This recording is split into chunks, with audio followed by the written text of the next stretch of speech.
ਵਰਤਣ ਦੀ ਨੀਅਤ ਹੋਵੇ ਟੋਟਾ ਨਹੀਂ ਆਉਂਦਾ। ਪਿੰਡ ਨਰਿਆਲਾ ਵਿਖੇ ਬਾਬਾ ਜੀ ਦੀ ਭਤੀਜੀ ਬੀਬੀ ਮਨਜੀਤ ਕੌਰ ਸਰਦਾਰ ਅਜੈਬ ਸਿੰਘ ਹੋਰਾਂ ਦੇ ਨਾਲ ਵਿਆਹੀ ਹੋਈ ਸੀ। ਬਾਬਾ ਜੀ ਅਕਸਰ ਹੀ ਜਦੋਂ ਉਸ ਪਰਿਵਾਰ ਨੇ ਬਾਬਾ ਜੀ ਨੂੰ ਯਾਦ ਕਰਨਾ, ਬਾਬਾ ਜੀ ਨੇ ਸੰਗਤ ਸਮੇਤ ਨਰਿਆਲੀ ਜਾਣਾ।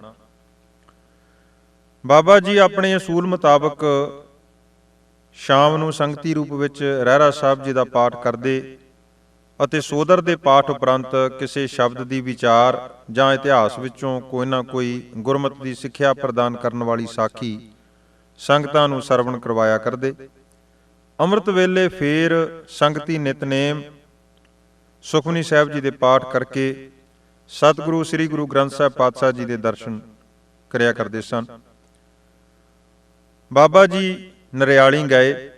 ਉਸੇ ਨੇਮ ਅਨੁਸਾਰ ਬਾਬਾ ਜੀ ਨੇ ਸਵੇਰੇ ਨਿਤਨੇਮ ਅਤੇ ਸੁਖਮਨੀ ਸਾਹਿਬ ਦਾ ਪਾਠ ਕੀਤਾ।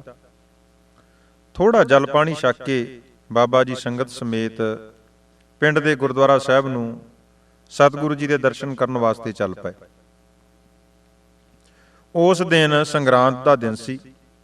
ਕੁਝ ਸੰਗਤ ਗੁਰੂ ਚਰਨਾਂ ਵਿੱਚ ਜੁੜੀ ਬੈਠੀ ਸੀ, ਕੁਝ ਆ ਰਹੀ ਸੀ।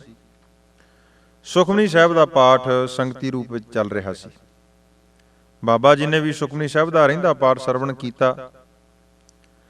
ਮੇਜਰ ਸਰਦਾਰਾ ਸਿੰਘ ਜੀ, ਜੋ ਗੁਰੂ ਘਰ ਦਾ ਸਾਰਾ ਪ੍ਰਬੰਧ ਬੜੇ ਪ੍ਰੇਮ ਨਾਲ ਚਲਾਉਂਦੇ ਸਨ, ਉਹਨਾਂ ਨੇ 12 ਮਾਹਾਂ ਦਾ ਪਾਠ ਸੰਗਤ ਨੂੰ ਸਰਵਣ ਕਰਵਾਇਆ ਤੇ ਬਾਬਾ ਜੀ ਨੇ ਉਸ ਮਹੀਨੇ ਦੀ ਵਿਚਾਰ ਕਰਕੇ ਸੰਗਤ ਨੂੰ ਜੋ ਉਸ ਮਹੀਨੇ ਸਤਿਗੁਰੂ ਜੀ ਨੇ ਪਾਵਨ ਉਪਦੇਸ਼ ਬਖਸ਼ਿਸ਼ ਕੀਤਾ ਸੀ, ਉਹ ਸੰਗਤ ਨੂੰ ਦ੍ਰਿੜ ਕਰਵਾਇਆ। ਅਰਦਾਸ ਤੋਂ ਪਹਿਲਾਂ ਇੱਕ ਛੋਟੇ ਜਿਹੇ ਥਾਲ ਵਿੱਚ ਜੋ ਚਿੱਟੇ ਕੱਪੜੇ ਨਾਲ ਢੱਕਿਆ ਹੋਇਆ ਸੀ, ਦੇਸੀ ਘਿਓ ਦੀ ਦੇਗ ਲਿਆਂਦੀ ਤੇ ਨਾਲ ਮਗਰ ਹੀ ਇੱਕ ਟੱਬ ਜਿਸ ਨੂੰ 2 ਪ੍ਰਾਣੀਆਂ ਨੇ ਚੁੱਕਿਆ ਹੋਇਆ ਸੀ, ਉਸ ਟੱਬ ਵਿੱਚ ਡਾਲਡੇ ਘਿਓ ਦਾ ਪ੍ਰਸ਼ਾਦ ਲਿਆ ਕੇ ਸਤਿਗੁਰਾਂ ਦੇ ਸੱਜੇ ਪਾਸੇ ਸੇਵਾਦਾਰਾਂ ਨੇ ਮੇਜ਼ ਤੇ ਟਿਕਾ ਦਿੱਤਾ।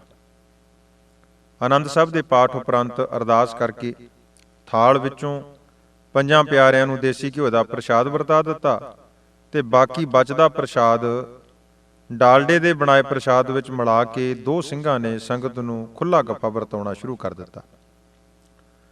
ਪ੍ਰਸ਼ਾਦ ਵਰਤਣ ਉਪਰੰਤ ਸੰਗਤ ਗੁਰੂ ਮਹਾਰਾਜ ਜੀ ਨੂੰ ਨਮਸਕਾਰ ਕਰਕੇ ਜਾਣ ਲੱਗ ਪਈ। ਬਾਬਾ ਜੀ ਤੇ ਉਹਨਾਂ ਦੇ ਨਾਲ ਆਏ ਸਿੰਘ ਤੇ 2-3 ਹੋਰ ਨਗਰ ਦੇ ਮੋਹਤਬਾਰ ਸਿੰਘ ਬਾਬਾ ਜੀ ਪਾਸ ਹੀ ਹਾਲ ਕਮਰੇ ਵਿੱਚ ਬੈਠ ਗਏ। ਇਹਨੇ ਨੂੰ ਮੇਜਰ ਸਰਦਾਰਾ ਸਿੰਘ ਜੀ ਵੀ ਪ੍ਰਬੰਧਕੀ ਕੰਮ ਸੰਕੋਚ ਕੇ ਬਾਬਾ ਜੀ ਪਾਸ ਆ ਗਏ। ਬਾਬਾ ਜੀ ਨੇ ਮੇਜਰ ਸਾਹਿਬ ਨੂੰ ਸੰਬੋਧਨ ਕਰਕੇ ਪੁੱਛਿਆ ਕਿ ਮੇਜਰ ਸਾਹਿਬ, ਗੁਰੂ ਮਹਾਰਾਜ ਜੀ ਦੇ ਸਨਮੁਖ 2 ਤਰ੍ਹਾਂ ਦੀ ਦੇਗ ਕਿਉਂ ਲਿਆਂਦੀ?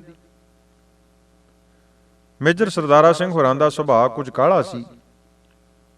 ਕਹਿਣ ਲੱਗੇ ਕਿ ਬਾਬਾ ਜੀ, ਨਿਆਣੇ ਤੋਂ ਲੈ ਕੇ ਵੱਡਿਆਂ ਤੱਕ ਸਾਰੇ ਸੰਗਰਾਂਦ ਵਾਲੇ ਦਿਨ ਰੱਜ ਕੇ ਕੜਾਹ ਖਾਣਾ ਚਾਹੁੰਦੇ ਆ। ਇਸ ਕਰਕੇ ਡਾਲਡੇ ਦਾ ਪ੍ਰਸ਼ਾਦ ਉਹਨਾਂ ਵਾਸਤੇ ਬਣਾਈਦਾ ਹੈ। ਦੇਸੀ ਘਿਓ ਮਹਿੰਗਾ ਹੈ, ਇਸ ਕਰਕੇ ਬੀਬੀਆਂ ਮਿਣ ਕੇ 1-1 2-2 ਚਮਚੇ ਭੋਗ ਲਵਾਉਣ ਲਈ ਬਣਾਉਣ ਵਾਲੀ ਦੇਗ ਲਈ ਮਸੀਂ ਕਿਤੇ ਲਿਆਉਂਦੀਆਂ ਹਨ ਤੇ ਉਸ ਘਿਓ ਦੀ ਦੇਗ ਬਣਾ ਕੇ ਭੋਗ ਲਵਾ ਦਈਦਾ ਹੈ। ਬਾਕੀ ਡਾਲਡਾ ਘਿਓ ਮੁੱਲ ਲਿਆ ਕੇ ਖੁੱਲ੍ਹਾ ਕੜਾਹ ਬਣਾ ਲਈਦਾ। ਬਾਬਾ ਜੀ ਨੇ ਮੇਜਰ ਸਾਹਿਬ ਦਾ ਉੱਤਰ ਸੁਣਿਆ ਤੇ ਕਹਿਣ ਲੱਗੇ ਕਿ ਮੇਜਰ ਸਾਹਿਬ, ਜਦ ਤੁਹਾਡੇ ਮਨ ਵਿੱਚ ਹੀ ਇਹ ਗੱਲ ਵਸੀ ਹੋਈ ਹੈ ਕਿ ਅਸੀਂ ਪਾਈਆ ਦੇਸੀ ਘਿਓ ਦਾ ਪ੍ਰਸ਼ਾਦ ਬਣਾਉਣਾ ਹੈ, ਇਸ ਕਰਕੇ ਬੀਬੀਆਂ ਵੀ ਚਮਚਿਆਂ ਨਾਲ ਮਿਣ ਕੇ ਗੁਰੂ ਘਰ ਘਿਓ ਲਿਆਉਂਦੀਆਂ ਹਨ। ਜੇ ਤੁਹਾਡੇ ਮਨ ਵਿੱਚ ਇਹ ਹੋਵੇ ਕਿ ਅਸੀਂ ਸਾਰਾ ਹੀ ਪ੍ਰਸ਼ਾਦ ਦੇਸੀ ਘਿਓ ਦਾ ਹੀ ਬਣਾਉਣਾ ਹੈ ਤੇ ਤਦ ਬੀਬੀਆਂ ਵੀ ਕੌਲੀਆਂ ਭਰ ਕੇ ਘਿਓ ਲਿਆਉਣ ਲੱਗ ਪੈਣ। ਮੇਜਰ ਸਾਹਿਬ ਕਹਿਣ ਲੱਗੇ, ਜੀ ਬਾਬਾ ਜੀ, ਜੋ ਮਰਜ਼ੀ ਕਰ ਲਓ, ਇਹਨਾਂ ਦੀ ਨੀਅਤ ਤੇ ਆਦਤ ਨਹੀਂ ਬਦਲਦੀ। ਬਾਬਾ ਜੀ ਨੇ ਉੱਤਰ ਦਿੱਤਾ, ਮੇਜਰ ਸਾਹਿਬ, ਚਲੋ ਤੁਸੀਂ ਇਹ ਵੀ ਪਰਤਾਵਾ ਕਰਕੇ ਵੇਖ ਲਓ। ਆਪ ਸਪੀਕਰ ਵਿੱਚ ਸੰਗਰਾਂਦ ਵਾਲੇ ਦਿਨ ਤੋਂ ਪਹਿਲਾਂ ਸੰਗਤ ਨੂੰ ਬੇਨਤੀ ਕਰ ਦਿਓ ਕਿ ਅਗਲੀ ਸੰਗਰਾਂਦ ਨੂੰ ਭਾਈ 2 ਦੇਗਾਂ ਨਹੀਂ ਬਣਾਉਣੀਆਂ, ਕੇਵਲ ਦੇਸੀ ਘਿਓ ਦਾ ਪ੍ਰਸ਼ਾਦ ਹੀ ਬਣੇਗਾ। ਜਿੰਨੀ ਕਿਸੇ ਪਾਸ ਸਮਰੱਥਾ ਹੈ ਉਹ ਦੇਸੀ ਘਿਓ ਗੁਰੂ ਘਰ ਵਿੱਚ ਪਹੁੰਚਾਉਣ ਦੀ ਕਿਰਪਾ ਕਰਨ। ਮੇਜਰ ਸਾਹਿਬ ਕਹਿਣ ਲੱਗੇ, ਚਲੋ ਬਾਬਾ ਜੀ, ਆਪ ਜੀ ਦੇ ਕਹਿਣ ਅਨੁਸਾਰ ਇਹ ਵੀ ਕਰ ਲੈਂਦੇ ਆ, ਪਰ ਉਮੀਦ ਕੋਈ ਨਹੀਂ। ਕਿ ਬੀਬੀਆਂ 2 ਚਮਚਿਆਂ ਤੋਂ ਵੱਧ ਘਿਓ ਲਿਆਉਣਗੀਆਂ। ਇਹਨਾਂ ਦੇ ਮਨ ਬੜੇ ਨਿੱਕੇ ਨਿੱਕੇ ਹੁੰਦੇ ਆ। ਬਾਬਾ ਜੀ ਮੇਜਰ ਸਾਹਿਬ ਨੂੰ ਕਹਿਣ ਲੱਗੇ ਕਿ ਅਗਲੀ ਸੰਗਰਾਂਦ ਨੂੰ ਜਿੰਨੇ ਘਿਓ ਦੀ ਦੇਗ ਤੁਸੀਂ ਬਣਾਉਣੀ ਹੈ ਉਹ ਸੇਵਾ ਸਾਨੂੰ ਦੇ ਦਿਓ। ਇੰਨਾ ਕਹਿ ਕੇ ਬਾਬਾ ਜੀ ਨੇ ਆਪਣੀ ਜੇਬ ਵਿੱਚੋਂ ਮਾਇਆ ਕੱਢੀ ਤੇ ਮੇਜਰ ਸਾਹਿਬ ਨੂੰ ਦੇਣ ਲਈ ਤਿਆਰ ਹੋ ਗਏ। ਤੇ ਮੇਜਰ ਸਾਹਿਬ ਕਹਿਣ ਲੱਗੇ, ਬਾਬਾ ਜੀ ਅਸੀਂ ਮਾਇਆ ਨਹੀਂ ਜੇ ਲੈਣੀ, ਅਸੀਂ 3 ਕਿਲੋ ਦੀ ਦੇਗ ਬਣਾਉਂਦੇ ਹਾਂ, ਜਿੰਨਾ ਬੀਬੀਆਂ ਘਿਓ ਲੈ ਆਈਆਂ ਉਸ ਵਿੱਚ ਬਣਾ ਲਵਾਂਗੇ ਤੇ ਬਾਕੀ ਮੈਂ ਆਪਣੇ ਪਾਸੋਂ ਦਸਵੰਧ ਦੀ ਮਾਇਆ ਪਾ ਕੇ ਘਿਓ ਪੂਰਾ ਕਰ ਲਾਂਗਾ। ਅਗਲੀ ਸੰਗਰਾਂਦ ਤੋਂ ਅਸੀਂ ਸਾਰਾ ਕੜਾਹ ਪ੍ਰਸ਼ਾਦ ਦੇਸੀ ਘਿਓ ਦਾ ਹੀ ਬਣਾਵਾਂਗੇ। ਬਾਬਾ ਜੀ ਕਹਿਣ ਲੱਗੇ ਕਿ ਜੇ ਤੁਹਾਡਾ ਮਨ ਗਿਆ ਤੇ ਮਨ ਬਣ ਗਿਆ ਹੈ ਨਾ ਤੇ ਫਿਰ ਘਾਟਾ ਕੋਈ ਨਹੀਂ ਪੈਣਾ, ਸਤਿਗੁਰੂ ਆਪ ਰਹਿਮਤ ਕਰਨਗੇ। ਮੇਜਰ ਸਾਹਿਬ ਨੇ ਸਪੀਕਰ ਰਾਹੀਂ ਸਾਰੇ ਨਗਰ ਦੀਆਂ ਸੰਗਤਾਂ ਨੂੰ ਸੂਚਿਤ ਕਰ ਦਿੱਤਾ ਕਿ ਭਾਈ ਅਗਲੀ ਵਾਰੀ ਦੇਗ ਜੋ ਹੈ ਸਾਰੀ ਦੀ ਸਾਰੀ ਦੇਸੀ ਘਿਓ ਦੀ ਬਣਾਈ ਜਾਵੇਗੀ। ਗੁਰੂ ਮਹਾਰਾਜ ਜੀ ਨੇ ਸੰਗਤ ਨੂੰ ਐਸੀ ਪ੍ਰੇਰਨਾ ਦਿੱਤੀ ਕਿ ਜਿੰਨੀ ਦੇਗ ਬਣਾਉਣੀ ਸੀ ਉਸ ਤੋਂ ਕਿਤੇ ਵੱਧ ਦੇਸੀ ਘਿਓ ਆ ਗਿਆ। ਸੰਗਰਾਂਦ ਦਾ ਦੀਵਾਨ ਸਮਾਪਤ ਹੋਣ ਉਪਰੰਤ ਮੇਜਰ ਸਾਹਿਬ ਆਪਣੀ ਸਕੂਟਰੀ ਉੱਪਰ ਗੁਰਦੁਆਰਾ ਰਾਮਪੁਰ ਖੇੜਾ ਸਾਹਿਬ ਆਏ ਤੇ ਬੜੀ ਖੁਸ਼ੀ ਨਾਲ ਬਾਬਾ ਜੀ ਨੂੰ ਦੱਸਣ ਲੱਗੇ ਕਿ ਬਾਬਾ ਜੀ ਜੋ ਆਪ ਜੀ ਨੇ ਬਚਨ ਕੀਤਾ ਸੀ ਨਾ, ਅਸੀਂ ਉਵੇਂ ਹੀ ਕੀਤਾ।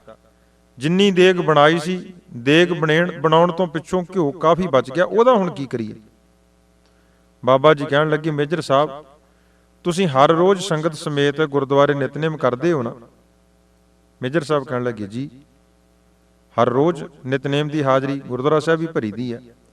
ਤੇ ਬਾਬਾ ਜੀ ਕਹਿਣ ਲੱਗੇ ਕਿ ਤੁਸੀਂ ਪਤਾਸਿਆਂ ਦਾ ਪ੍ਰਸ਼ਾਦ ਵਰਤਾਉਣ ਦੀ ਥਾਂ ਹਰ ਰੋਜ਼ ਹੀ ਦੇਗ ਬਣਾ ਕੇ ਸਤਿਗੁਰੂ ਜੀ ਦੀਆਂ ਅਤੇ ਸੰਗਤ ਦੀਆਂ ਖੁਸ਼ੀਆਂ ਲਵੋ, ਤੇ ਜੇ ਫੇਰ ਵੀ ਘਿਓ ਵੱਧ ਜਾਵੇ ਫਿਰ ਲੰਗਰ 'ਚ ਵਰਤ ਲਿਆ ਕਰੋ। ਮੇਜਰ ਸਾਹਿਬ ਦੇ ਦੱਸਣ ਅਨੁਸਾਰ ਕਿ ਉਹਨਾਂ ਬਾਬਾ ਜੀ ਦੇ ਇਸ ਬਚਨ ਤੋਂ ਬਾਅਦ ਹਰ ਰੋਜ਼ ਹੀ ਦੇਗ ਬਣਾਉਣੀ ਸ਼ੁਰੂ ਕਰ ਦਿੱਤੀ ਤੇ ਲੰਗਰ ਵੀ ਸੰਗਰਾਂਦ ਅਤੇ ਗੁਰਪੁਰਬਾਂ ਨੂੰ ਸਾਰੇ ਦਾ ਸਾਰਾ ਦੇਸੀ ਘਿਓ ਨਾਲ ਬਣਾਉਣਾ ਆਰੰਭ ਕਰ ਦਿੱਤਾ। ਮੇਜਰ ਸਾਹਿਬ ਦੇ ਅਕਾਲ ਚਲਾਣਾ ਕਰਨ ਉਪਰੰਤ ਵੀ ਅੱਜ ਉਹੋ ਹੀ ਪਰੰਪਰਾ ਪਿੰਡ ਨਰਿਆਲਾਂ ਦੇ ਗੁਰਦੁਆਰਾ ਸਾਹਿਬ ਚੱਲ ਰਹੀ ਹੈ। ਗੁਰੂ ਘਰ ਵਿੱਚ ਟੋਟਾ ਕਦੇ ਨਹੀਂ ਆਉਂਦਾ, ਬਸ ਵਰਤਨ ਦੀ ਨੀਅਤ ਬਣ ਜਾਵੇ ਫਿਰ ਟੋਟਾ ਤਾਂ ਕੀ ਵਾਧਾ ਹੀ ਵਾਧਾ ਹੁੰਦਾ ਜਾਂਦਾ ਹੈ। ਮੇਜਰ ਸਾਹਿਬ ਦਾ ਇੰਨਾ ਯਕੀਨ ਬਣਿਆ ਕਿ ਜਿਸ ਤਰ੍ਹਾਂ ਦਾ ਲੰਗਰ ਚਾਹਿਆ ਲੰਗਰ ਬਣ ਗਿਆ, ਜਿਸ ਤਰ੍ਹਾਂ ਦੀ ਬਿਲਡਿੰਗ ਦੀ ਉਸਾਰੀ ਕਰਨੀ ਚਾਹੀ ਉਸੇ ਤਰ੍ਹਾਂ ਸੰਗਤ ਬਿਨਾਂ ਰਸੀਦ ਤੋਂ ਮਾਇਆ ਦੇਣ ਲੱਗ ਪਈ। ਫਿਰ ਤਾਂ ਮੇਜਰ ਸਾਹਿਬ ਹੋਰ ਆਲੇ ਦੁਆਲੇ ਦੇ ਨਗਰਾਂ ਵਿੱਚ ਸੰਗਤਾਂ ਨੂੰ ਤੇ ਸੇਵਾਦਾਰਾਂ ਨੂੰ ਪ੍ਰੇਰਨਾ ਦੇਣ ਲੱਗ ਪਏ ਕਿ ਗੁਰੂ ਘਰ ਪ੍ਰਤੀ ਮਾਇਆ ਨੂੰ ਵਰਤਨ ਦੀ ਨੀਅਤ ਬਣ ਜਾਵੇ ਫਿਰ ਕਦੀ ਵੀ ਟੋਟਾ ਨਹੀਂ ਆਉਂਦਾ। ਸੋ ਇਹ ਹੈ ਵੀ ਸਚਾਈ, ਜਿਹੜਾ ਮਾਲਕ ਸਾਰਿਆਂ ਦੀਆਂ ਲੋੜਾਂ ਪੂਰੀਆਂ ਕਰਦਾ ਹੈ ਉਸ ਦੇ ਘਰ ਵਿੱਚ